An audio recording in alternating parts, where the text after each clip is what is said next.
Hi hello welcome back to my channel. ಹೇಗಿದ್ದೀರಲ್ಲ, ನೀವೆಲ್ಲ ಚೆನ್ನಾಗಿದ್ದೀರಾ ಅಂತ ಅಂದ್ಕೊಳ್ತೀನಿ.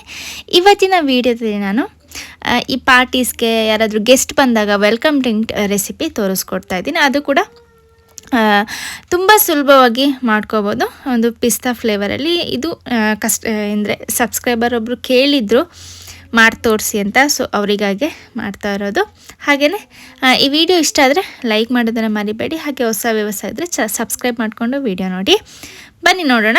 ಮೊದಲಿಗೆ ಇಲ್ಲಿ ನಾನು ಸಬ್ಜಾ ಸೀಡ್ಸ್ ಅಥವಾ ಕಾಮ್ ಕಸ್ತೂರಿ ಬೀಜ ಅಂತಾರೆ, ಕಸ್ಕಸ್ ಅಂತಾರೆ, ಸೊ ಒಂದೊಂದು ಕಡೆ ಒಂದೊಂದು ಹೆಸರಲ್ಲಿ ಕರೀತಾರೆ. ಸೊ ಅದನ್ನು ನಾನು ಸ್ವಲ್ಪ ಒಂದು 4 ಜನ ಆಗೋಷ್ಟು ಜ್ಯೂಸ್ ಮಾಡ್ತಾ ಇರೋದು. ಸೊ ಹಾಗಾಗಿ ನಾನೊಂದು ಅರ್ಧ ಸ್ಪೂನಷ್ಟು ತಗೊಳ್ತಾ ಇದ್ದೀನಿ. ಸೊ ಜಾಸ್ತಿ ಬೇಡ, ಇಲ್ಲಾಂದರೆ ಅದೇ ಬಾಯಿಗೆ ಸಿಗುತ್ತೆ. ಸೊ ಹಾಗಾಗಿ ಒಂದು ಅರ್ಧ ಟೀ ಸ್ಪೂನಷ್ಟು ಸಬ್ಜಾ ಸೀಡ್ಸ್ ತಗೊಂಡು ಅದನ್ನು ಸ್ವಲ್ಪ ನಾವು ನೆನೆಸ್ಕೊಳ್ಳೋಣ. ಇದು ಆರೋಗ್ಯಕ್ಕೆ ಕೂಡ ತುಂಬ ಒಳ್ಳೆಯದು, ವೆಯ್ಟ್ ಲಾಸಿಗೆ, ಹಾಗೆ ತುಂಬ ಹೆಲ್ದಿ ಕೂಡ ಹೌದು. ಕಾನ್ಸ್ಟಿಪೇಷನ್ ಆಗಿರ್ಬೋದು, ಅಥವಾ ನಮಗೆ ದೇಹಕ್ಕೆ ತಂಪಾಗಬೇಕು, ಹೀಟ್ ಜಾಸ್ತಿ ಆಗಿದೆ, ತಂಪಾಗಬೇಕು ಅಂದರೂ ನಾವು ಇದನ್ನು ಸ್ವಲ್ಪ ನೀರಲ್ಲಿ ನೆನೆಸಿಟ್ಟು ಹಾಗೇ ನಾವು ಸೇವಿಸಿದ್ರೆ ಇದು ನಮಗೆ ಆರೋಗ್ಯಕ್ಕೆ ತುಂಬ ಒಳ್ಳೆಯದು. ಹೀಟ್ ಅಂದರೆ ರೆಡ್ಯೂಸ್ ಮಾಡುತ್ತೆ, ಬಾಡಿನ ಕೂಲ್ ಮಾಡುತ್ತೆ.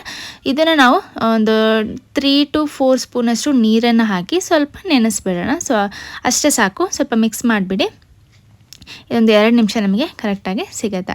ಸೊ ನೀವು ನೋಡಿರ್ಬೋದು ಎಲ್ಲ ಡ್ರಿಂಕ್ಸಿಗೂ ಕೂಡ ಇದು ಹಾಕಿರ್ತಾರೆ. ಇದಂತೂ ಒಳ್ಳೆ ಫ್ಲೇವರ್ ಕೊಡುತ್ತೆ. ಹಾಗೆ ತಿನ್ನೋದಕ್ಕೆ ಒಬ್ಬೊಬ್ರಿಗೆ ಇಷ್ಟ ಆಗಲ್ಲ, ಬಟ್ ತುಂಬ ಜನಕ್ಕೆ ಇಷ್ಟ ಆಗುತ್ತೆ, ಚೆನ್ನಾಗೂ ಇರುತ್ತೆ. ಸೊ ನೆಕ್ಸ್ಟ್ ಅದಾದಮೇಲೆ ನಾನು ಒಂದು ಅರ್ಧ ಆ್ಯಪಲ್ ತಗೊಳ್ತಾ ಇದ್ದೀನಿ. ಸೊ 4 ಜನಕ್ಕೆ ಅಂತ ಹೇಳಿದ್ನಲ್ಲ, ಸೊ ಹಾಗಾಗಿ ಸ್ವಲ್ಪ ಸಾಕು. ನೀವು ಜಾಸ್ತಿ ಜನಕ್ಕೆ ಮಾಡೋದಿದ್ರೆ ಸ್ವಲ್ಪ ಕ್ವಾಂಟಿಟಿನ ಜಾಸ್ತಿ ತಗೊಳ್ಳಿ. ಹಾಗೆಯೇ ಇದಕ್ಕೆ ನೀವು ಬನಾನಾ ಕೂಡ ಯೂಸ್ ಮಾಡ್ಕೋಬೋದು, ಯಾವುದೇ ಫ್ರೂಟ್ಸ್ ಕೂಡ ನೀವು ಆ್ಯಡ್ ಮಾಡ್ಕೋಬೋದು. ಸೊ ನಾನು ಯಾವುದು ಬೇಗ ಸಿಗುತ್ತೆ ಎಲ್ರಿಗೂ ಅಂಥದ್ದನ್ನು ನಾನು ಯೂಸ್ ಮಾಡ್ತಾ ಇರೋದು. ಸೊ ಈ ಆ್ಯಪಲ್ನ ಪೂರ್ತಿ ಚಿಕ್ಕದಾಗಿ ಕಟ್ ಮಾಡ್ಕೊಳ್ಳಿ. ತುರ್ಕೊಂಡ್ರೆ ಏನಾಗುತ್ತೆ, ಅಷ್ಟು ಫ್ಲೇವರ್ ಸಿಗೋದಿಲ್ಲ. ಸೊ ಹಾಗಾಗಿ ಈ ರೀತಿ ಚಿಕ್ಕದಾಗಿ ಕಟ್ ಮಾಡ್ಕೊಳ್ಳಿ. ಅದಾದಮೇಲೆ ನಾನಿಲ್ಲಿ ಒಂದು 5 ರಿಂದ 6 ಕಪ್ ಆಗೋಷ್ಟು ಹಾಲನ್ನು ತಗೊಂಡಿದ್ದೀನಿ. ಹಾಲಿಗೆ ನಾವು ಸಕ್ಕರೆ ಹಾಕ್ಕೊಳ್ಳೋಣ. ಟೇಸ್ಟಿಗೆ ಎಷ್ಟು ಬೇಕು ನೋಡಿಕೊಂಡು ಸಕ್ಕರೆನ ಹಾಕ್ಕೊಳ್ಳಿ. ನೀವು ಬೇಕಾದ್ರೆ ಕಂಡೆನ್ಸ್ಡ್ ಮಿಲ್ಕ್ ಅಥವಾ ಮಿಲ್ಕ್ ಮೇಡ್ ಕೂಡ ಹಾಕೋಬೋದು. ಸೊ ನಾನಿಲ್ಲಿ ಕೋಲ್ಡ್ ಹಾಲನ್ನು ತೊಗೊಂಡಿರೋದು. ಬಿಸಿ ಬೇಕು ಅಂದರೆ ನೀವು ಮಾಡ್ಕೋಬೋದು. ಕೋಲ್ಡ್ ಹಾಲು ತಗೊಂಡು ಸ್ವಲ್ಪ ಫ್ರಿಜ್ಜಲ್ಲಿ ಎತ್ತಿಟ್ಟು ಅದಕ್ಕೆ ಸ್ವಲ್ಪ ಸಕ್ಕರೆ ಹಾಕಿ ನಾವು ಸಕ್ಕರೆನ ಕರಗಿಸ್ಕೊಳ್ಳೋಣ. ಮಿಲ್ಕ್ ಮೇಡ್ ಹಾಕಿದ್ರೆ ಇನ್ನೂ ಫ್ಲೇವರ್ ಚೆನ್ನಾಗಿರುತ್ತೆ. ಮಿಲ್ಕ್ ಮೇಡ್ ಹಾಕಿ ನೋಡಿ. ಸಕ್ಕರೆ ಅಥವಾ ಮಿಲ್ಕ್ ಮೇಡ್ 2 ಯೂಸ್ ಮಾಡ್ಕೋಬೋದು. ನಿಮ್ಮ ಫ್ಲೇವರ್ ನಿಮಗೆ ಯಾವ್ದು ಸಿಗುತ್ತೆ ಅದನ್ನು ಯೂಸ್ ಮಾಡ್ಕೋಬೋದು. ಅದಾದಮೇಲೆ ಇದಕ್ಕೆ ಮೇಯ್ನ್ ಇಂಗ್ರೀಡಿಯೆಂಟ್ಸ್ ಬಂದು ಪಿಸ್ತಾ ಎಲಾಚಿ ಮಿಕ್ಸ್. ಇದೊಂದೇ ನಮಗೆ ಎಕ್ಸ್ಟ್ರಾ ಬೇಕಾಗಿರೋದು. ಇದೊಂದು 60 ರೂಪೀಸ್ ಅಷ್ಟೇ. ಇದೊಂದು ತುಂಬ ಫ್ಲೇವರ್ ಚೆನ್ನಾಗಿರುತ್ತೆ.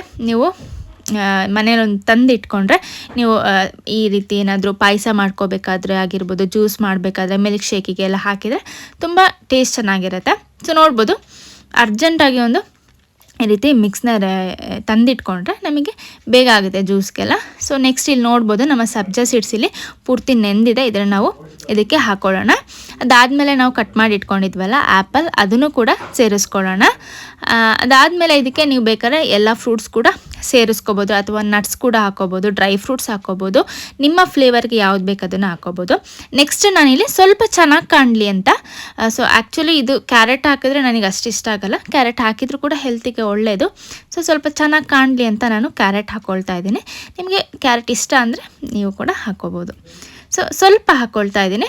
ಸೊ ನೋಡ್ಬೋದು, ಕಲರ್ಫುಲ್ಲಾಗಿ ಕಾಣಲಿ ಅಂತ ನಾನು ಕ್ಯಾರೆಟ್ ಹಾಕ್ಕೊಳ್ತಾ ಇದ್ದೀನಿ. ಸೊ ನೋಡ್ಬೋದು, ನಮ್ಮ ಡ್ರಿಂಕ್ ಇಲ್ಲಿ ರೆಡಿ ಆಯಿತು. ನೀವು ಬೇಕಾದರೆ ಇನ್ನು ಕೋಲ್ಡ್ ಬೇಕು ಅಂದರೆ, ಸ್ವಲ್ಪ ಬಿಸಿಲಿತ್ತು ಅಂದರೆ ಸ್ವಲ್ಪ ಐಸ್ ಕ್ಯೂಬ್ಸ್ ಕೂಡ ಹಾಕೋಬೋದು. ಅದಾದಮೇಲೆ ಮೇಲೆ ಬೇಕಾದರೆ ನೀವು ಐಸ್ ಕ್ರೀಮ್ಸ್ ಹಾಕೋಬೋದು, ಯಾವುದೇ ರೀತಿ ಫ್ಲೇವರ್ಸ್ ಆಗಿರ್ಬೋದು.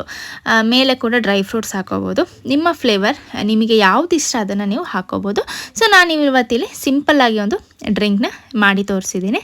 ಸೊ ನಿಮಗೆಲ್ರಿಗೂ ಇಷ್ಟ ಆಯಿತು ಅಂತ ಅಂದ್ಕೊಳ್ತೀನಿ. ಸೊ ನೆಕ್ಸ್ಟ್ ನಾವು ಸರ್ವ್ ಮಾಡ್ಕೊಳ್ಳೋಣ. ಸರ್ವ್ ಮಾಡಬೇಕಾದ್ರೆ ನೀವು ನೋಡ್ಬೋದು, ಮೇಲೆ ಸಬ್ಜಾ ಸೀಡ್ಸ್ ಆಗಿರ್ಬೋದು, ಆ್ಯಪಲ್ ಆಗಿರ್ಬೋದು, ಮೇಲೆ ಈ ರೀತಿ ನೋಡೋದಕ್ಕೆ ಕೂಡ ತುಂಬ ಚೆನ್ನಾಗಿ ಕಾಣುತ್ತೆ. ಅದ್ರ ಮೇಲೆ ಸ್ವಲ್ಪ ಐಸ್ ಕ್ರೀಮ್ ಆಗಿರ್ಬೋದು ಅಥವಾ ಚಾಕ್ಲೇಟ್ ಸಿರಪ್ ಹಾಕಿದರೂ ಕೂಡ ತುಂಬ ಚೆನ್ನಾಗಿ ಕಾಣುತ್ತೆ.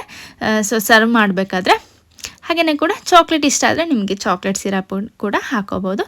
ಸೊ ಮೇಲೆ ನಾನು ಸ್ವಲ್ಪ ಬಾದಾಮನ್ನ ಈ ರೀತಿ ತುರ್ಕೊಂಡು ಹಾಕ್ಕೊಳ್ತಾ ಇದ್ದೀನಿ. ಸೊ ನೀವು ಯಾವ ನಟ್ಸ್ ಕೂಡ ಹಾಕೋಬೋದು. ಗೋಡಂಬಿ ಕೂಡ ಈ ರೀತಿ ಹಾಕೋಬೋದು, ಇಲ್ಲ ಚಿಕ್ಕದಾಗಿ ಕಟ್ ಮಾಡಿ ಕೂಡ ಹಾಕೋಬೋದು. ಸೊ ಇವತ್ತಿನ ರೆಸಿಪಿ ನಿಮಗೆಲ್ರಿಗೂ ಇಷ್ಟ ಆಯಿತು ಅಂತ ಅಂದ್ಕೊಳ್ತೀನಿ. ಇಷ್ಟ ಆಗಿದ್ರೆ ಲೈಕ್ ಮಾಡೋದನ್ನು ಮರಿಬೇಡಿ. ಹಾಗೆ ನಿಮ್ಮ ಫ್ಯಾಮಿಲಿ ಆ್ಯಂಡ್ ಫ್ರೆಂಡ್ಸ್ಗೆ ಕೂಡ ಶೇರ್ ಮಾಡಿ. ನನ್ನ ವೀಡಿಯೋಸ್ಗೆ ಹೀಗೆ ಸಪೋರ್ಟ್ ಮಾಡ್ತಾಯಿರಿ ಅಂತ ಹೇಳ್ತಾ, ನಿಮಗೆ ಯಾವ ರೆಸಿಪಿ ಬೇಕು ಅಂತ ಕಮೆಂಟ್ ಸೆಕ್ಷನಲ್ಲಿ ತಿಳಿಸಿ. ನಿಮ್ಮ ನೇಮ್ನ ಮೆನ್ಷನ್ ಮಾಡಿ ನಿಮಗಾಗೆ ನಾನು ರೆಸಿಪಿನ ಮಾಡಿ ತೋರಿಸ್ತೀನಿ. ಸೊ ಬೇಗ ಕಮೆಂಟ್ ಹಾಕಿ. ಇವತ್ತಿನ ವೀಡಿಯೋ ಇಷ್ಟ ಆದರೆ ಲೈಕ್ ಮಾಡೋದನ್ನು ಮರಿಬೇಡಿ. ಸೊ ಈ ವಿಡಿಯೋನ ಎಂಡ್ ಮಾಡ್ತಾಯಿದ್ದೀನಿ. ಬಾಯ್.